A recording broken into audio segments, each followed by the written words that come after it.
નું એકમ સીલ કરાયું। કલાસાગર શોપિંગ સેન્ટરમાં એએમસીના હેલ્થ વિભાગની આ કાર્યવાહી કે જ્યાં ગ્રાહકોને ટેબલ પર અપાતી સોસની બોટલમાં ફૂગ અંગે ફરિયાદ કરાઈ હતી। તપાસમાં અસ્વચ્છ સ્થિતિની અંદર ખાદ્ય પદાર્થો જોવા મળ્યા હતા।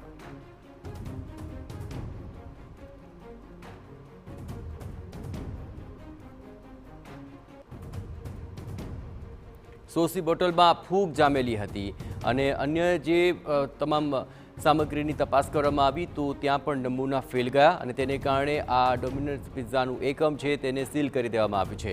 અમદાવાદના ઘાટલોડિયામાં આ બાબતને લઈને એકમ સીલ કર્યું। એએમસીના હેલ્થ વિભાગે કરી કાર્યવાહી।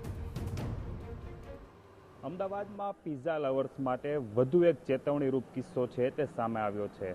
જે રીતે ઘાટલોડિયા વિસ્તારમાં આવેલું પિઝા સેન્ટર છે ત્યાં સોસની બોટલમાં ફંગસ જોવા મળ્યો હતો। ડોમિનોઝ પિઝાની આ શોપ છે ને ત્યાં એક ગ્રાહક દ્વારા જે પિઝા ઓર્ડર કરવામાં આવ્યો હતો ને ત્યારબાદ ટેબલ ઉપર જે સોસની બોટલ પડેલી હતી તેમાં ફંગસ જોવા મળી હતી, જેને લઈને તેણે આરોગ્ય વિભાગમાં ફોન કર્યો હતો અને ત્યારબાદ કોર્પોરેશન દ્વારા તપાસ કરતા અનહાઇજેનિક રસોડું છે તે જોવા મળ્યું હતું। સોસની બોટલ છે તેના ઉપર ફંગસ જામેલી જોવા મળી હતી અને જેના આધારે ડોમિનોઝ પિઝા છે તેને સીલ કરવામાં આવ્યું છે। એટલું જ નહીં, કોર્પોરેશન દ્વારા અલગ અલગ 12 જેટલા એકમો છે તે સીલ કરવામાં આવ્યા છે। ગોતા, ઘાટલોડિયા, થલતેજ, ચાંદોડિયા, રાણીપ વિસ્તારમાં અલગ અલગ જગ્યાઓ ઉપર છે તે કોર્પોરેશનની ટીમ દ્વારા ચેકિંગ કરવામાં આવ્યું હતું અને જ્યાં પણ અનહાઇજેનિક ફૂડ અથવા રસોડું જોવા મળ્યું હતું, ગંદકી જોવા મળી હતી, તે એકમોને સીલ કરી દેવામાં આવે છે। તેવી જ રીતે ડોમિનોઝ પિઝામાંથી જે ફરિયાદ મળી હતી અને ફરિયાદના આધારે હવે આ એકમ છે તે સીલ કર્યું છે। મહત્વનું છે કે અગાઉ પણ જે પિઝાના અનેક એકમો છે તેને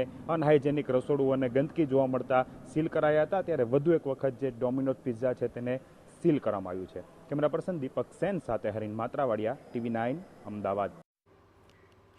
રાજકોટમાં